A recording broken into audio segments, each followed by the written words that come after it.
The Detroit Pistons have put out one of the most pathetic performances I've seen them have in quite some time, and they're going to need to turn it around, including their best player, if they want to get this season on track.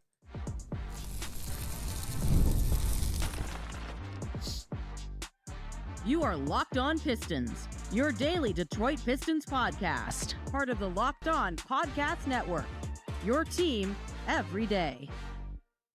What's the deal? Welcome back to another episode of the Locked On Pistons podcast. Per usual, I am your host, Ku Khahil. I've been covering the Detroit Pistons for the last 4 years with the Locked On Network, being a credential media member over the last 3 years. I want to thank all of you guys who make Locked On Pistons your first listen of every single day. We are free and available on all your podcast platforms. I appreciate all the support. Check out the SUBSTACK down below where you can get 50% off deal until November 6th. On a monthly subscription. Also, if you want to watch the Pistons games live with me and the rest of the Pistons fan base, you can find that in the playback link down below as well. And today's episode is brought to you by Game Time. Download the Game Time app, create an account, and use code LOCKEDINNBA for $20 off your first purchase. Later on, we will discuss Cade. Has to be better. No excuses. Has to be better. And then also, should the Detroit Pistons consider starting Ron Holland? You guys may hear it in my voice. Not a good night. Not a good night for anyone in the Pistons community. Absolutely terrible, embarrassing, pathetic loss on national TV, on Peacock. Got absolutely destroyed by the Cleveland Cavaliers. And to make my night worse, I tried to record for you guys at the stadium. The first time we were ever going to be recording on the court. And after 30 minutes, my equipment died on me. So I almost didn't have an episode tonight. But I decided to get home, pull myself together, and just eat dinner a little bit later tonight. Get you guys an episode. You guys can't say I don't love you. Look, man. The Pistons lost 116-95, and the score of the game at the end treated them well. It did them a solid, because this was worse than even the final score puts out there. The Cavs once led by 35, and that was in the fourth quarter. They were up by 35 at one point. They were up for 30, what felt like the entire second half. The Pistons went, I believe, an 11-minute stretch with 2 points in the first half. And those 2 points were free throws.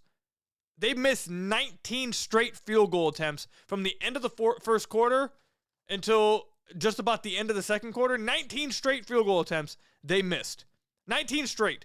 They shot 37% from the floor, 66% from the free throw line.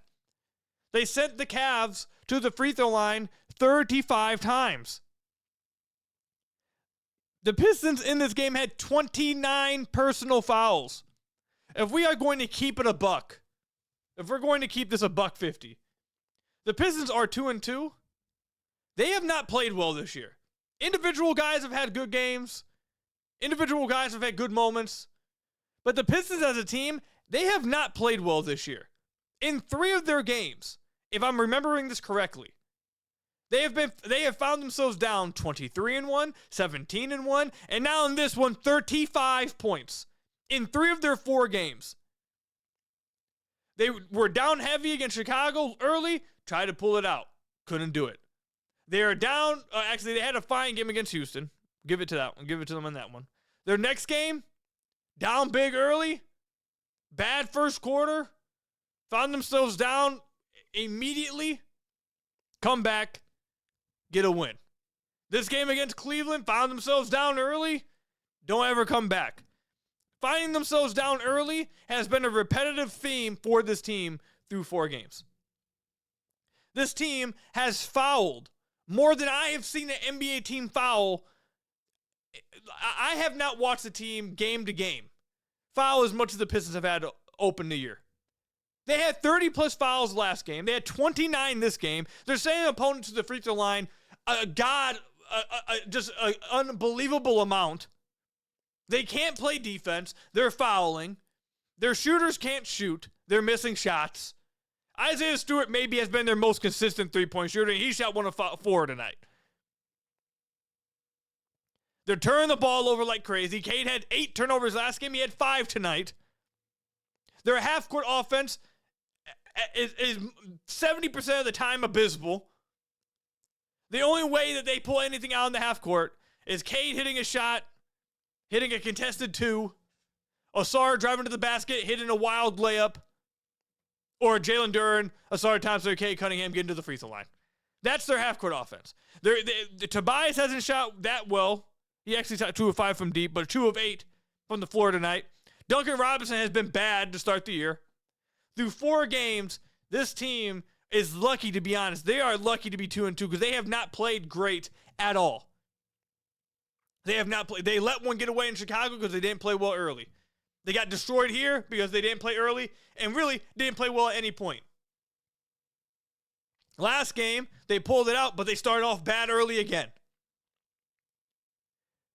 They are without Karis LeVert, who is one of their guys that they've spent a lot of money on in the offseason. He's yet to play and make an impact.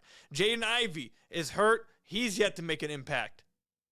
Marcus Sasser, someone who you think maybe could have helped the half-court offense scoring-wise, he's been out without given a chance to really get any minutes. This team, it's only 4 games. But through 4 games, they have not looked very good. They have not looked promising. Individual players have had their moments. But as a team, their team construction doesn't look great through 4 games. The lineups that are being put on the floor have not been the best, but also JB hasn't been given much to work with what he's putting on the floor. I'm telling you guys right now, we're getting too much Javonte Green minutes. Javonte Green is seeing the floor way too much. It's too much for me. The Pistons' best player is having an absolute horrific start to the season. Jalen Duren had 4 turnovers again tonight. This is back-to-back games that were 4 turnovers for him, and he did that in just 20 minutes of action. Again, like I said, Tobias 2 of 8. Stu was 1 of 9. I mean, this team got absolutely obliterated tonight. And I don't care if it was a back-to-back. I don't care if it's against one of the best teams in the East. 35, I'm not saying they have to win. I'm not saying even you have to keep it under 10 points. But 35 to go 19 straight possessions missing a field goal attempt? 19 straight? I kid you guys not. I was at this game. Fans were leaving in the second quarter. I'm not joking. There were fans beneath me. I was sitting in the 114 area in the media booth. There were fans beneath me. If you were one of the fans that left, you guys can back me up in the comments if you're one of the people I'm talking about. There were people leaving at halftime. They left. They got out. They weren't just going to the stands. They said, we're leaving. I didn't see them come back. This was an absolutely pathetic performance. And does one game make or break their season? No. Could they come out next game and look much like the team we expect them to look, especially in the defensive end, the team we saw more often in the Houston Rockets game, or more so in this past game before this one against Cleveland for the better part of 3 quarters? Yes. Could that happen? 100%. But that doesn't excuse coming out and putting out this type of performance. At home, in front of your home crowd, getting the Cleveland Cavaliers, it felt like we're trying to send a message to the Pistons because they had Donovan Mitchell and Evan Mobley out while they were up 35 in the fourth quarter with like 8 minutes left. They still had them on the floor, just laughing at the Pistons. They just obliterated them. It wasn't even close. Cade felt like he had no match for Donovan Mitchell, was in no league of his.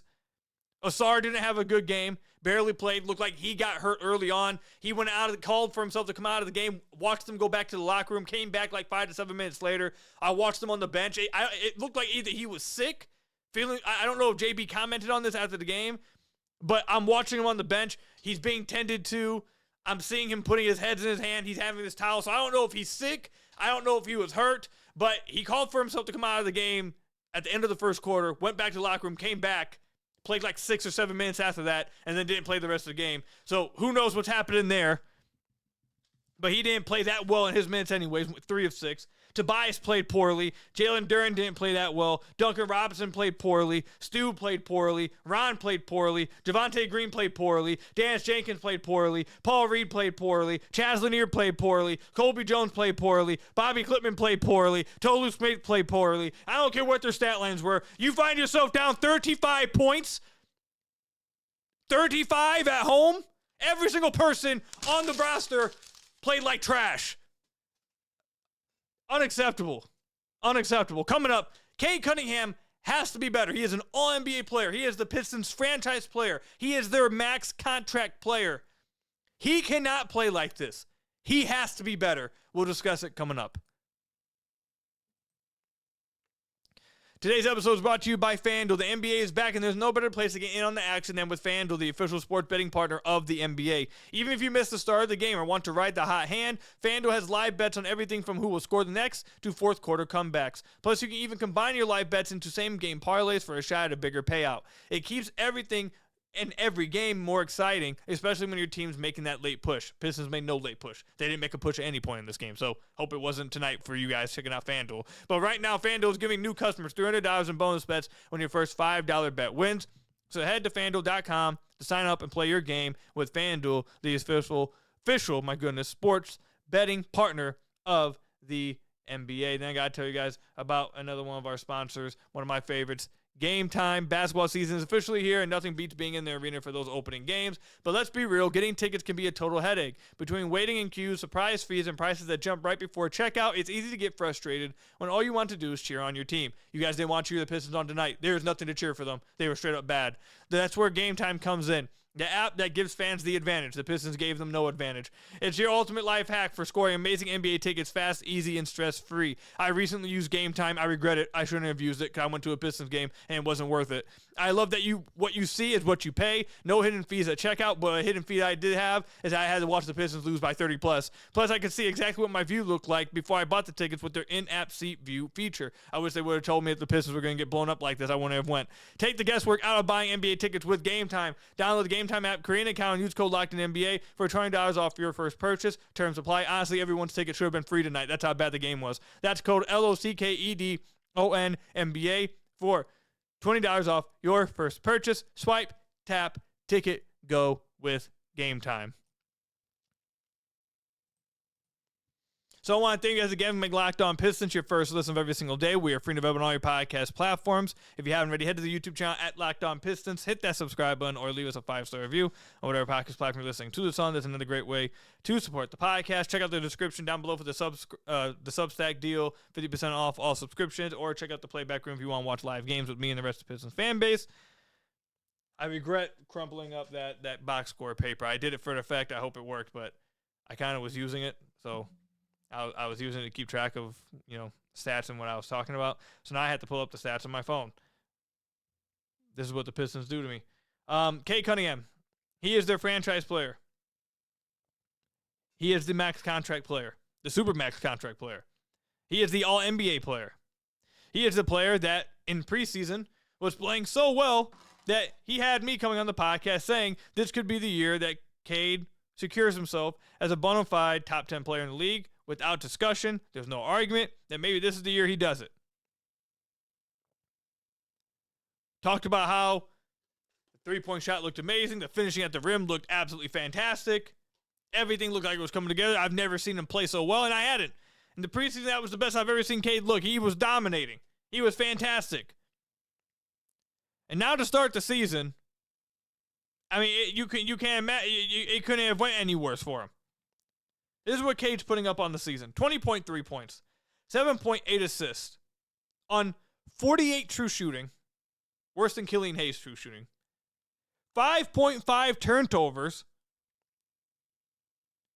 5.5 turnovers.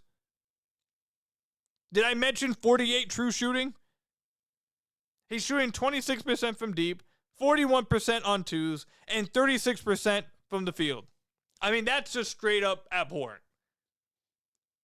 I mean, listen, it's straight up. That is Ku Khahil stat line. That right there is Ku Khahil splits. 36, 26 with 5.5 turnovers a game. That's just straight up horrible. We've talked about Cade having these slow starts for his entire career. He's had these slow starts every single year of his career. And then after about 2 weeks, he heats up and he looks like Cade again. We know. We know that. We get it. We see it every year. Unfortunately, it seems like that's going to be the case this year. It's happened every year of his career, and we've watched him turn it around and then look like Cade. So it almost feels like there's a part of you that's not concerned because you've seen this so often to where you know that this is how it goes. You know how the story goes. Cade will struggle for a week and a half. People will say, oh, we're concerned about Cade. And then after a week and a half, he'll look like Cade and then be fine the rest of the year. We've seen that story now 4 times. So it's like, okay, in one breath. But then in the other breath, it's like, he hasn't played this poorly to start the season any year of his career. Now, do I believe he's going to play this poorly moving forward? No, I do not. But the point is that now that he's on this extension, now that he's on this Supermax contract, he's an All-NBA player, and he's trying to prove himself as one of the best players in the entire NBA, at no point, beginning of the year, quarter way through the year, middle of the year, 75% through the year, 80% through the year, 90% through the year, in the playoffs, in the preseason, there is no point where this type of play should be acceptable at all. Now for a 1-game stretch, 2-game stretch, a 3-game stretch, a half a quarter stretch, there is no stretch of basketball where you can accept this type of play from your best player. In case you guys didn't hear me, he's averaging 20 points on 48 true shooting. That is worse than Killian Hayes' true shooting. He is shooting 41% on 2s and 26% on 3s while turning the ball over 5.5 times a game. The Pistons have won 2 games. They're 2-2, and he's a minus 3.8 when he's on the floor.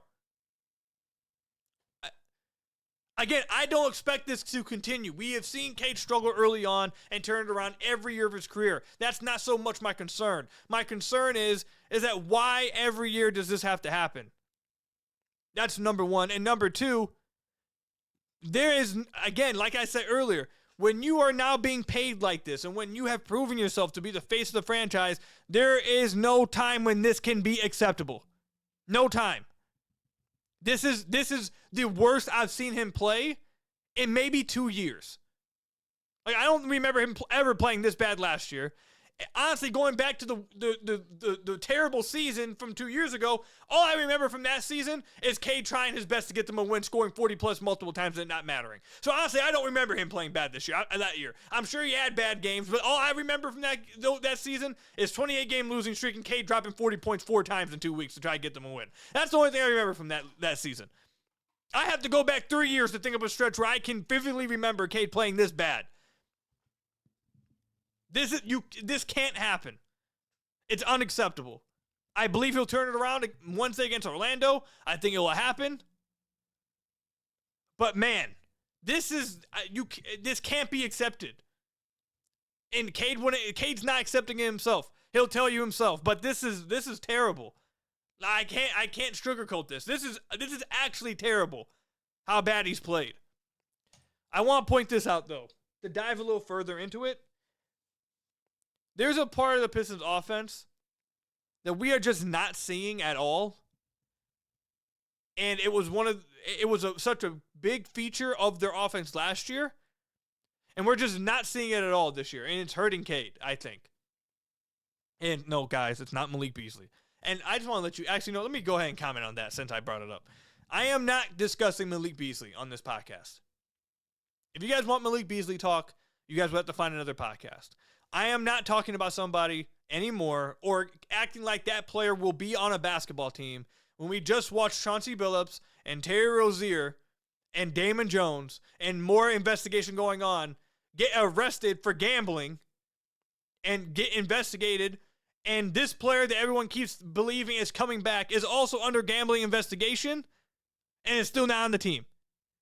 I don't know why. I'm not saying anything's coming from Malik Beasley, but I don't know why people are trying to talk themselves into, oh, this will be better once Malik gets back. Malik is not on the team. Malik is not here. He is currently being investigated by the FBI for gambling. We have to stop acting like he is coming back. If he comes back at some point, great. By the way, this idea that if he does come back, he's going back to the Pistons when there's multiple teams that would be interested in him when eventually he's allowed to come back.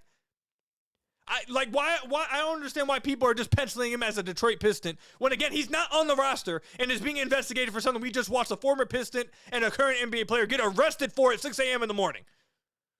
I am not going to act like Malik Beasley's coming back this year because I don't think he is. And if he does, great, I'll talk about it then. But he is not a Detroit Piston.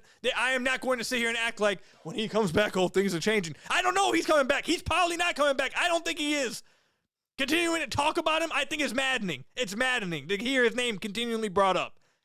Anyways, that's not the part of the offense, sorry. That's not the part of the offense that hasn't been a part of the Pistons. his Cade post-ups. Last season for the Detroit Pistons, Cade had 113 post-ups where he scored 1.0 points per possession. He was in the 58th percentile. Last year, in the paint, but not at the rim. The restricted area, non-paint or non-rim looks, Cade was one of the best in the entire NBA. On the short mid-range looks, the hook shots, he was the best hook shot guard in the entire NBA. Of non-bigs, anyone who was a non-big, he had the highest percent on hook shots this past year in the NBA. He was in the, I believe, 88th percentile on all shots 4 to 14 feet from the rim. That's in that mid-post area that he loved to work out of. He was fantastic in that role, and that was a heavy dosage of the Detroit Pistons half-court offense. That was last year. Fast forward to this year. The Pistons have played 4 games. Cade has exactly 1 post-up. 1. And you know what? Just to find out what that post-up was, let's go ahead and click that clip. I have Synergy. Now let's go ahead and click Synergy. And let me just see what this post-up looked like. Was this even actually a post-up? Was it like at the end of a shot clock, or what was it? No, it was okay. So it was an actual post-up earlier in their game against Chicago. First quarter. 3 minutes into the game against Chicago. That was his only post-up of the entire season. We haven't seen Cade in the post at all this year so far through 4 games. Why not? Why not? We know that's one of the areas he thrives in. That was one of the biggest reasons why his efficiency took such a large jump this past year. He started taking shots that he was exceptional at. He dominated because he was such a bigger guard. Getting to a paint, had soft touch on his hook shots. He was able to draw free throws on it, elevate over guys. That was one of his best uses on offense. And this year, he goes from 113 post-up possessions last year to 1 through 4 games. Why? What's going on? Why is that happening? Why is that happening?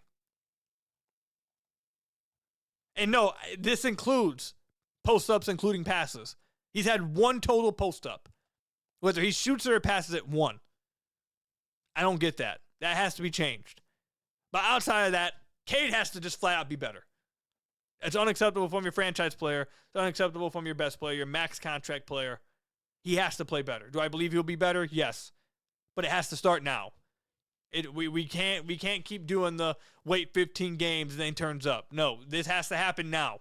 This season has expectations. Cade has expectations. The team has expectations. The fan base has expectations. Show up Wednesday against Orlando, play well, and get a win.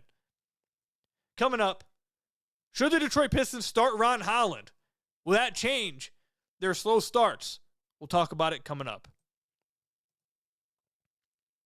Today's episode is brought to you by Rippling. If you're a business owner, here's the truth. SaaS promised to make work easier, but now the average company is buried by hundreds of apps that slow down your teams and simply don't work together. That's not SaaS, that's SAD, software as a disservice. And that's why you need Rippling. Rippling is a unified platform for global HR, payroll, IT, and finance all in one place. They've helped millions of businesses replace a mess of disconnected tools with one system designed to give leaders clarity, speed, and control. Everything from onboarding to payroll to IT access runs automatically and perfectly in sync. And right now you can get 6 months free when you go to rippling.com/LockedOnNBA. Learn more at rippling.com,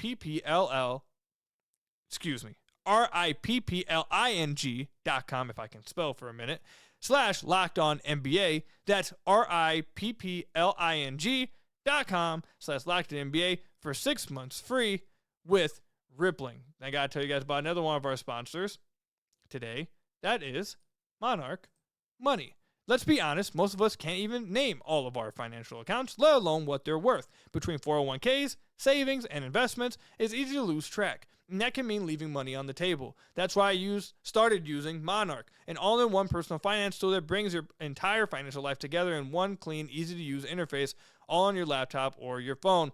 Monarch's visual dashboards and smart tools make it so much easier to understand where my money is going and how to make it work harder for me.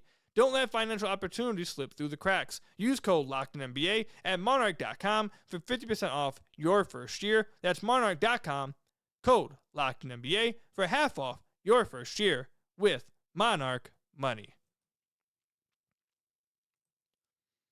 So I want to thank you guys again for making Locked On Pistons your first listen of every single day. We are free and available on all your podcast platforms. If you haven't already, head to the YouTube channel at Locked On Pistons.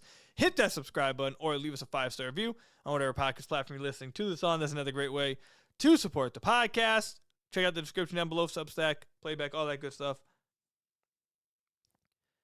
There's been a lot of talk from the community, from the Pistons fan base I've seen, asking, should Ron Holland start?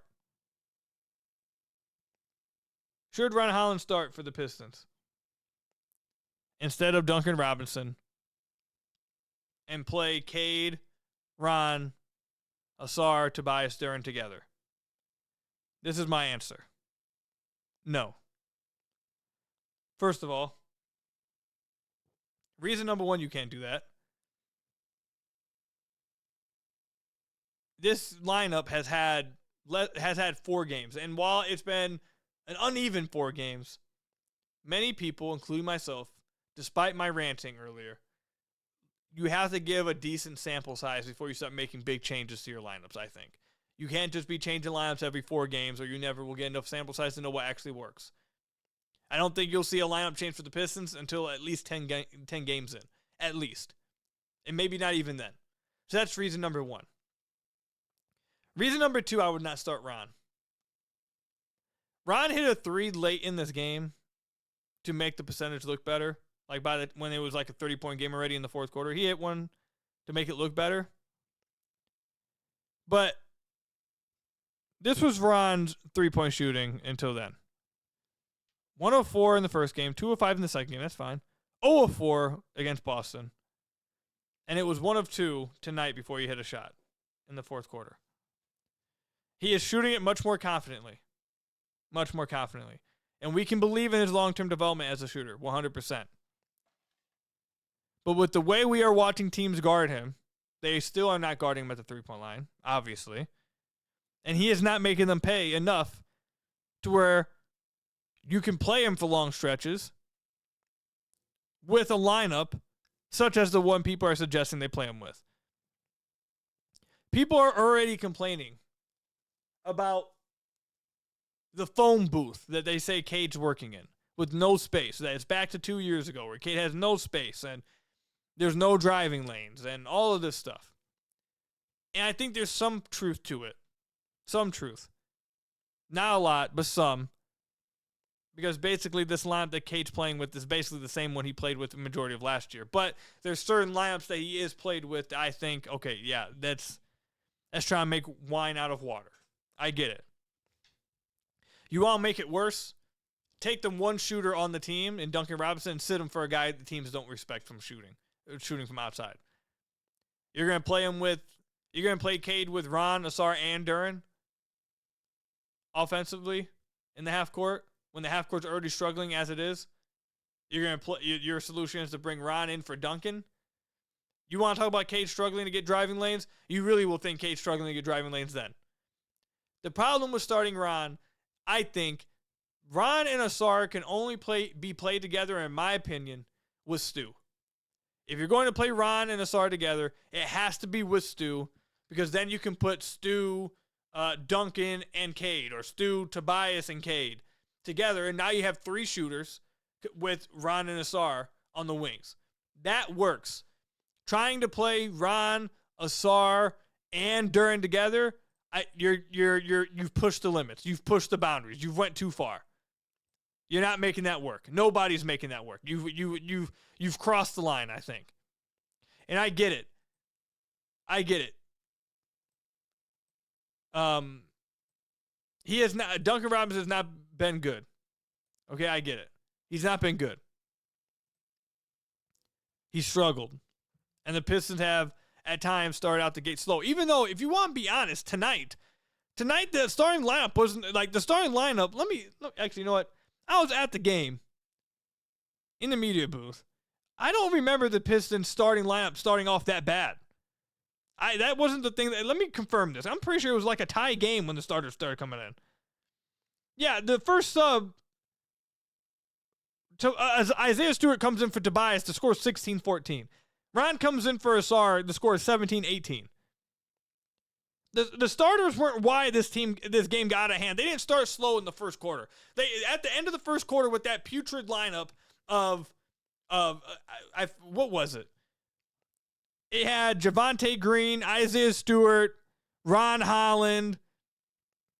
Let me go double check what this lineup was. Jenkins, Green, Holland, Tobias, and Stu. That lineup allowed an 11-0 run to end the quarter, and then the Pistons never recovered after that. That's what really did it. So the starting lineup didn't start off that slow in this game. That's I guess reason whatever we're on, reason number 3.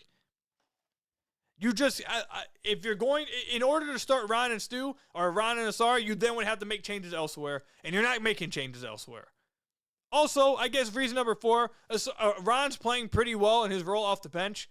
Giving him a bigger role 4 games into his second season because he's playing well off the bench is probably putting too much on his plate. You probably would like to see him just continue to excel in the role that he currently has. Let him continue to develop, continue to excel in it before you go ahead and start putting the burden of, hey, we need a secondary scorer. Go be that for us as soon as he starts playing well off the bench. I think that's all a little too much. I also think it's a bit reactionary. We don't need to be going too far. We don't need to be overreacting. I can come on here and talk about how bad this loss was, how putrid this loss was, and how Cade should never have a 4-game stretch where he plays this bad when he's on this type of contract and is this type of player. That's all true. Making drastic changes off a 4-game sample size to open the year, where I said earlier I wouldn't do this, but I guess now I would have to, on a back end of a back-to-back against one of the best teams in the league, making drastic changes, I think that would be foolish. That's too reactionary. Let's give it 10 games. I give things usually 20 games. I think that's a good sample size. But at least 10 games before we start trying to change everything. This was a horrific loss. And Ron is playing well.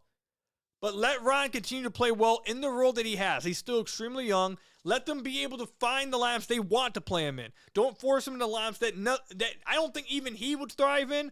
He wouldn't thrive in it. Cade wouldn't thrive in it. Asar wouldn't thrive in it. Duran's not thriving in it. Tobias isn't thriving in it. No one's thriving in a situation where there's 3 guys on the court that teams aren't going to guard 10 feet from the rim. Like, that's not going to work. I don't care how good your defense is. You can't have 3 non-shooters. This isn't 1990. You can't go that far. You can get away with 2. You can get away with 2.